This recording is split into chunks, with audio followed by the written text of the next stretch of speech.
पुराने ज़माने में लोग बेटियों को बोझ समझते थे। आज मैं आपको एक ऐसे बाप की कहानी बताऊंगा जिसने अपनी बेटी को कभी प्यार नहीं किया था, लेकिन इसकी बेटी ने अपने बाप के लिए क्या कुर्बानी दी है। यह कहानी पढ़कर हर माँ बाप खुदा से बेटी ज़रूर मांगेंगे।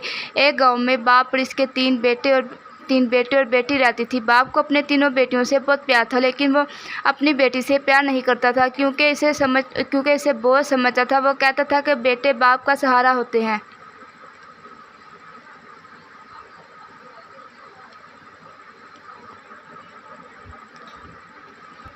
लेकिन बेटियां बाप के लिए मुसीबत होती है।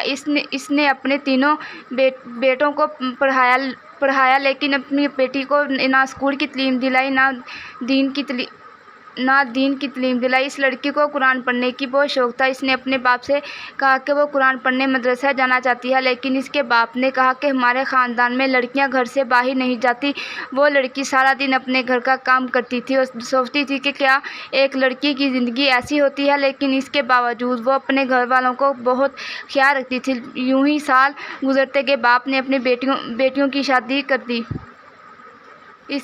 इसके बाप की तबीयत ज़्यादा ख़राब हो गई। फिर डॉक्टर ने इसके बेटों से कहा, अगर 2 दिन में तुम्हारे बाप का गुर्दा ट्रांसप्लांट नहीं किया गया तो फिर इसको बचाना नामुमकिन हो जाएगा।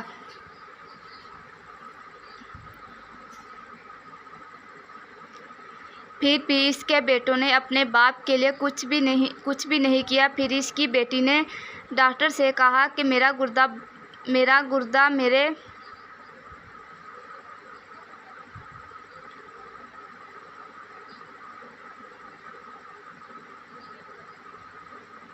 मेरे बाप को दे दो, लेकिन इससे बचा लो। डॉक्टर ने उसकी बेटी का गुर्दा इसके बाप को देकर इसकी जान बचा ली। इस तरह एक बेटी ने अपने बाप को मरने से बचा लिया।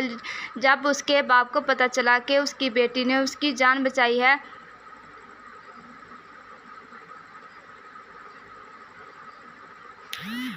तो वो अपनी बेटी को सीने से लगा के बहुत रोया और कहा, बेटी मुझे माफ़ कर दो। दोस्तों, बेटियों को बोझ मत समझो। बेटियां बोझ नहीं होती। किसी ने